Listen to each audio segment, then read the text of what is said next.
வேதங்களை 4ஆக வகுத்து கொடுத்து 18 புராணங்களையும் பிரம்மசூத்திரத்தையும் இயற்றிய ஸ்ரீ வேதவியாசர் அவரின் பெயரால் அமைந்த பவனம் ராமேஸ்வரத்தில்.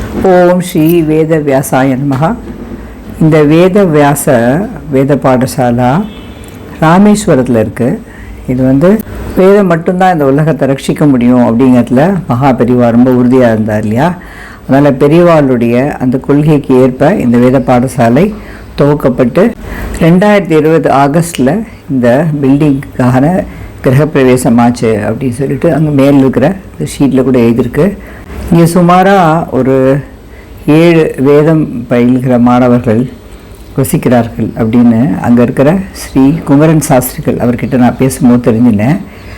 அதுக்கான காரணம் அவர் என்ன சொன்னார்னா, இங்கே இருக்கிற பாடசாலையை பற்றி இன்னும் நிறையா பேருக்கு தெரியல, இது எவ்வளோ சிறப்பாக நடக்கிறது அப்படின்னு. அதனால் நான் சொன்னேன், என்னால் முயன்ற ஒரு முயற்சியாக இதை பற்றி நான் ஒரு வீடியோ போடுறேன் அப்படின்னு சொன்னேன். எவ்வளவு அக்கறையாக அந்த குழந்தைகள் உட்காந்து வேத அத்தியாயனம் பண்ணுறா.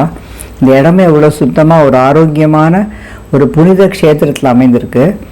இதை காஞ்சி மட்டம் இதை நிறையா சப்போர்ட் பண்ணுறது இருந்தால் நாமும் நம்மாலான பொருள் உதவியை செய்தால் இவங்களுக்கு ரொம்ப பயனுள்ளதாக இருக்கும். அது தவிர இங்கே ஒரு கோஷாலாவும் இருக்குது. அந்த கோஷாலாவில் பால் கறக்கிற பசுமாடுகளும் இருக்குது, பால் கறக்காத பசுமாடுகளும் இவர்கள் வைத்து பராமரிக்கிறார்கள். அதனால் இங்கே முக்கியமாக வேத பாடசாலையோடு சேர்ந்து கோஷாலாவும் இருக்கிறதால இவர்களுக்கு ஒரு நாளைக்கு ஒரு பசுமாட்டுக்கே கிட்டத்தட்ட 600 ரூபாய் செலவாகிறதா அந்த பேம்ப்ளெட்டில் எழுதியிருக்கு. ஸோ நீங்களே கூட படித்து பார்க்கலாம் அதை.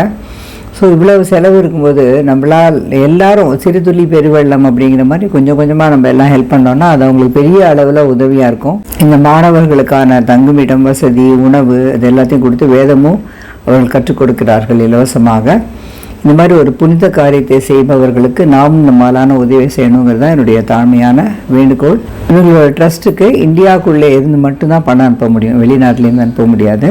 ஜெய ஜெயசங்கர ஹரஹர சங்கர். மேலே இருக்கிற படத்தில் இருக்கிற ஜிபே ஸ்கேன் யூஸ் பண்ணி இவர்களுக்கு பொருளுதவி செய்ய முடியும். என்னுடைய வீடியோவை பார்த்ததற்கு மிகவும் நன்றி.